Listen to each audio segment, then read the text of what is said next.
ਇੱਥੇ ਮੌਜੂਦ ਸਨ ਤੇ ਇਸੇ ਦੌਰਾਨ ਰਾਹੁਲ ਗਾਂਧੀ ਵੀ ਆ ਕੇ ਉਹਨਾਂ ਨੂੰ ਮਿਲਦੇ ਨੇ, ਇਸ ਪ੍ਰਦਰਸ਼ਨ ਦੇ ਵਿੱਚ ਸ਼ਾਮਿਲ ਹੁੰਦੇ ਨੇ ਤਾਂ ਉਹਨਾਂ ਦੀ ਨਜ਼ਰ ਅਵਨੀਤ ਸਿੰਘ ਬਿੱਟੂ ਤੇ ਪੈਂਦੀ ਹੈ ਜੋ ਸਾਹਮਣੇ ਤੋਂ ਆ ਰਹੇ ਸਨ ਤੇ ਇਸੇ ਦੌਰਾਨ ਦੋਵਾਂ ਦੇ ਵਿਚਕਾਰ ਨੋਕ-ਝੋਕ ਹੁੰਦੀ ਹੈ।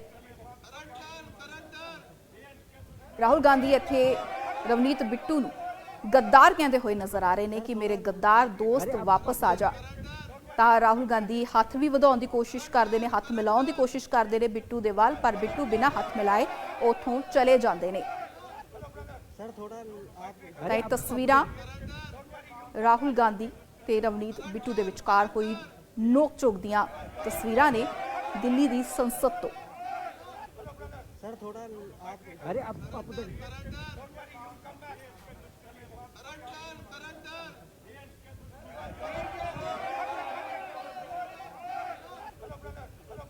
ਰਾਹੁਲ ਗਾਂਧੀ ਰਵਨੀਤ ਬਿੱਟੂ ਨੂੰ ਮੇਰੇ ਗੱਦਾਰ ਦੋਸਤ ਕਹਿੰਦੇ ਹੋਏ ਨਜ਼ਰ ਆ ਰਹੇ ਨੇ,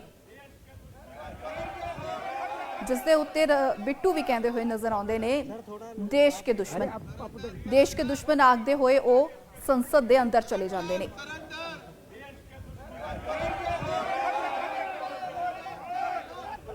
सर थोड़ा अरे आप उधर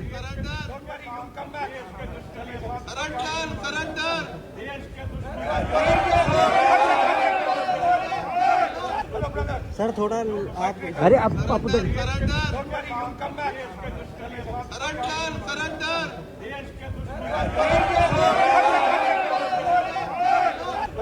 सर थोड़ा अरे आप उधर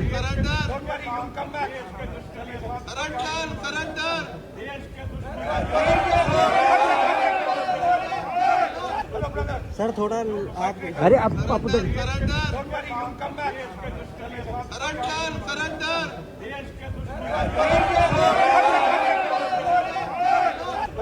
सर थोड़ा अरे आप उधर सर थोड़ा अरे आप उधर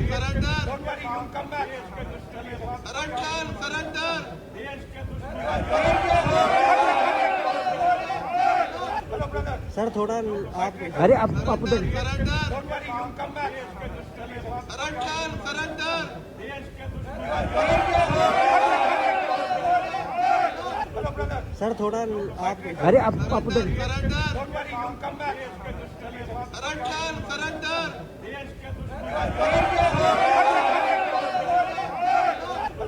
सर थोड़ा अरे आप उधर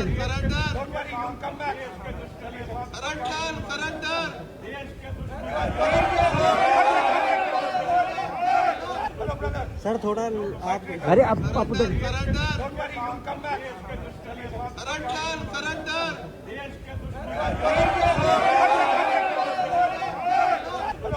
सर थोड़ा अरे आप उधर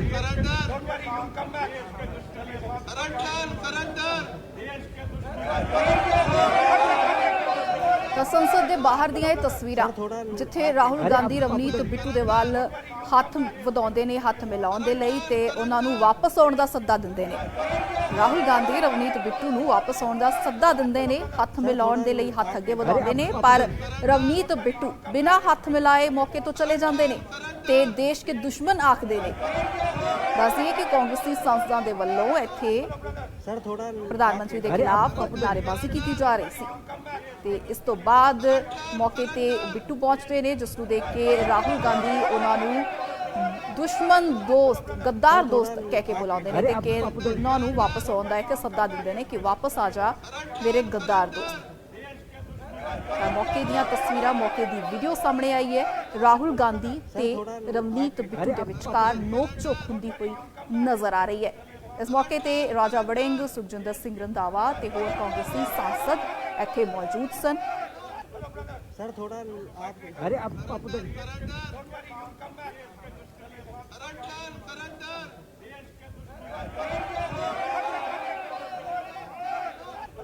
सर थोड़ा अरे आप उधर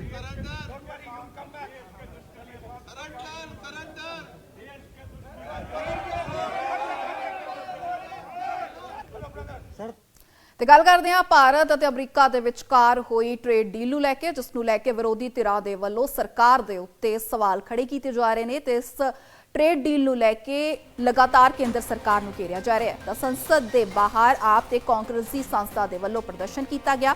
ਕੇਂਦਰ ਸਰਕਾਰ ਦੇ ਖਿਲਾਫ ਨਾਅਰੇਬਾਜ਼ੀ ਕੀਤੀ ਗਈ। ਹੱਥਾਂ ਦੇ ਵਿੱਚ ਤਖਤੀਆਂ ਫੜ ਕੇ ਰੋਸ ਜ਼ਾਹਿਰ ਕੀਤਾ ਜਾ ਰਿਹਾ ਹੈ ਤਾਂ ਅਮਰੀਕਾ ਤੇ ਭਾਰਤ ਦੇ ਵਿਚਕਾਰ ਜੋ ਵਪਾਰ ਸਮਝੌਤਾ ਹੋਇਆ ਉਸ ਨੂੰ ਲੈ ਕੇ ਕਿਸਾਨਾਂ ਦੇ ਨਾਲ ਜੋ ਵਿਰੋਧੀ ਧਿਰ ਨੇ, ਵਿਰੋਧੀ ਪਾਰਟੀਆਂ ਨੇ, ਉਹ ਵੀ ਕੇਂਦਰ ਸਰਕਾਰ ਦੇ ਉੱਤੇ ਸਵਾਲ ਖੜੇ ਕਰਦੀਆਂ ਹੋਈਆਂ ਨਜ਼ਰ ਆ ਰਹੀਆਂ ਨੇ। ਸੰਸਦ ਦੇ ਬਾਹਰ ਦੀਆਂ ਤਸਵੀਰਾਂ ਜਿੱਥੇ ਆਪ ਤੇ ਕਾਂਗਰਸ ਦੇ ਵੱਲੋਂ ਮਿਲ ਕੇ ਕੇਂਦਰ ਸਰਕਾਰ ਦੇ ਖਿਲਾਫ ਇੱਥੇ ਰੋਸ ਜ਼ਾਹਿਰ ਕੀਤਾ ਗਿਆ ਹੈ ਤੇ ਇਸ ਟ੍ਰੇਡ ਡੀਲ ਨੂੰ ਲੈ ਕੇ ਸਵਾਲ ਖੜੇ ਕੀਤੇ ਜਾ ਰਹੇ ਨੇ। ਕੇਂਦਰ ਸਰਕਾਰ ਦੇ ਖਿਲਾਫ ਰੋਸ ਜ਼ਾਹਿਰ ਕੀਤਾ ਜਾ ਰਿਹਾ ਹੈ।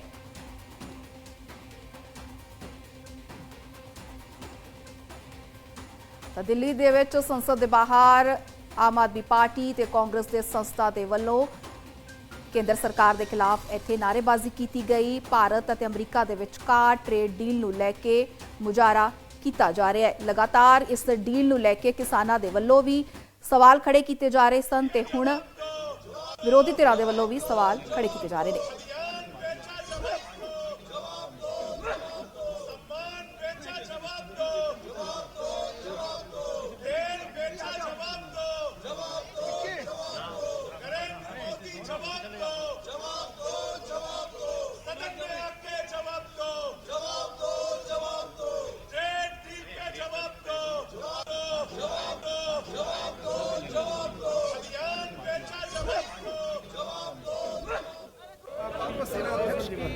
एक मिनट करते हुए भाई हमको साथ बनाना है।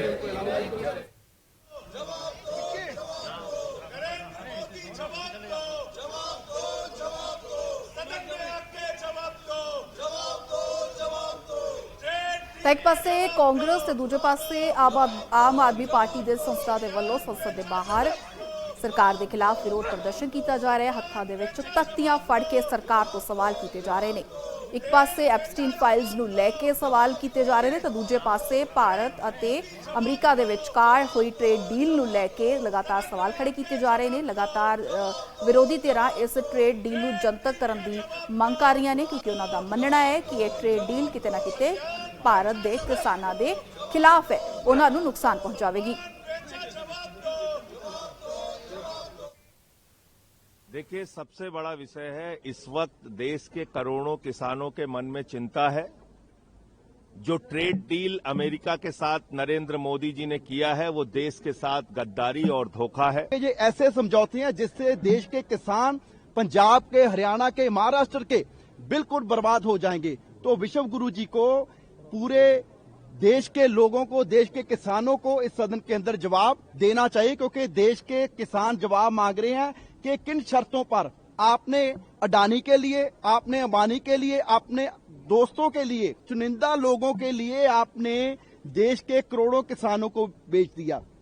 तो आज पूरे देश के किसान प्रधानमंत्री से जवाब मांग रहे हैं कि किन शर्तों पर आपने किसानों को बेच दिया। पहले काले कानून आए थे, एंटी फार्मर बिल, ये ट्रेड डील उससे भी खतरनाक है। मुझे लगता है कि हम तो लड़ाई लड़ रहे थे मिनिमम सपोर्ट्स प्राइस हमारे किसानों को मिले। ये तो पूरा जो एग्रीकल्चर हमारा सेक्टर है देश का उसको तबाह करने वाली डील है।